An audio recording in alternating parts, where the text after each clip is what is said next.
Toggle the power switch on the bottom left of Seine X to turn it on. The screen on the right will light up and display the welcome interface. Welcome to the world of MAXIM'S coffee.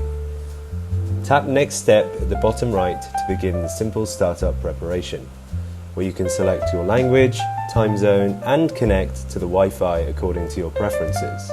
Next, you'll be guided through a more detailed machine startup introduction, so be sure to follow along. Tap Start Flushing and wait for a moment, then your machine is ready to use. On first startup, you'll receive a detailed introduction to the icons in standard mode. After tapping Home to return to the main screen, the machine will introduce functions and small icons in 4 steps, so be sure to review them carefully. If you miss any information first time round, you can enter any mode you want to learn more about by tapping the bold mode text at the top center of the interface.